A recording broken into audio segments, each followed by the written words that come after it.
Hi again, I'm Carson from Guys with Games, and today I'm going to show you a card game which was gifted to me called 6 Nimmt, which is German for take 6. Before you give up on this right away as being something you need to buy, I'll tell you immediately, you could easily make the things in this game yourself for next to nothing, and the game, I think it's only a few dollars in a bookstore.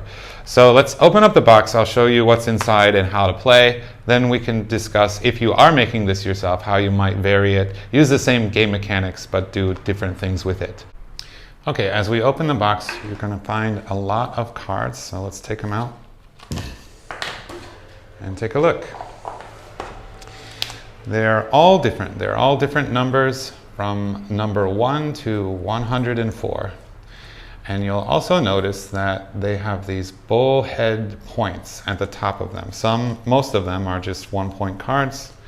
There are 2-point cards, 3-point cards, 5-point cards, and even one 7-point card. They happen at intervals of 5 and 11.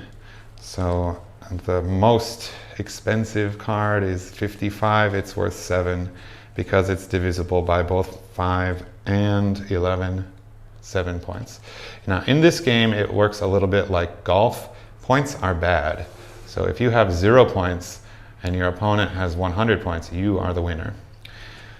Now there are 104 cards, so that is 2 decks of bicycle playing cards, and coincidentally 4 sets of alphabet cards if you wanted to play with A's and Z's. But let's learn how to play the game. Again, taking points in this game is bad, so your goal is to not take any points. Okay, I've dealt 10 cards to 4 fictitious players. We're going to take the remaining cards, open the top 4, 1, 2, 3, and 4. These will start what I call roads, which I'll explain in a moment, but the rest of the cards, they're removed from the deck. We're not using them in this game. Everyone pick up your hand, and I'll have my students organize it from the lowest to the greatest number in their hand. That's not essential to play the game. It just makes it easier for the students to see and utilize throughout. Now, everyone has 10 cards. We're going to play 1 hand each time using 1 card, and so we'll play 10 hands and then the round is over. In this game, again, you do not want to collect points. So let's learn how to play. I'll tell my students the best way to learn is by example. Don't think too much. Grab 1 card and stick it out at the table like this. We'll all hold it. Once everyone's selected one, then I'll say 1, 2, 3, open your card. So let's just say that they all selected this one, this one, this one, this one, okay? We start with the lowest number. In this case, it would be 17. And 17 needs to be placed on one of the roads. The rule would be, let's use 47 as an example first, because it's easy to understand. You need to find a road which has a card lower than your card. There's no thinking about this game. You just put it where it needs to go.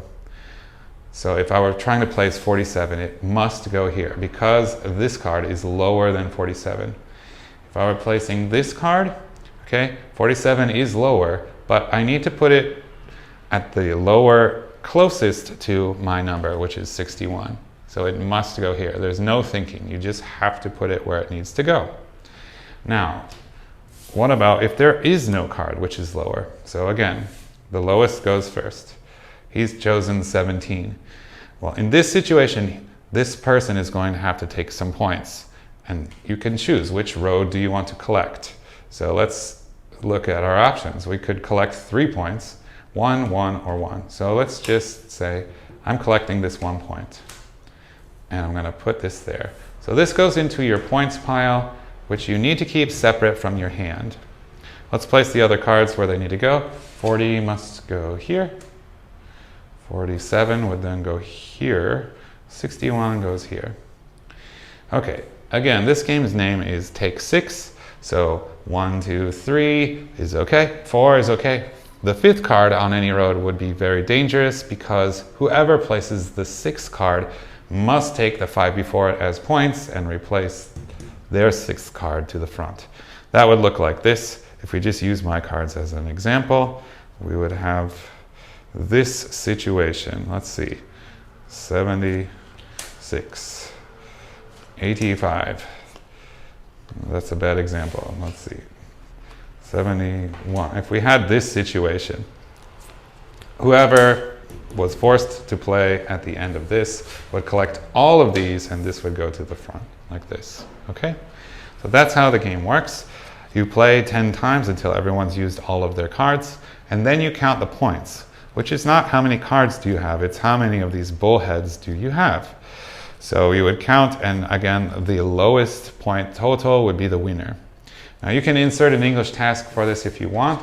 If you wanted to make these cards, it would be fairly simple to do. Again, there are 104 total cards, each with a different number. You could use letters of the alphabet, A through Z, I guess 4 times. Or you could use AA, AAA, quadruple A through Z.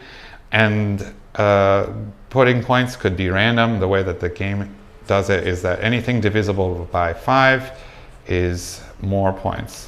And anything divisible by 11 is more points. 5 and 11 is the most points. There's one 7-point card in the game. So that's 6 Nimmt, and it says on the box that it's recommended for ages 8 and up, but I have played with younger students and they've had no trouble understanding how to play and how to win the game. They have a lot of fun, as do my senior high school students. Anyway, that's our game for the week, and we hope you enjoy it. We'll see you again next week. Bye-bye.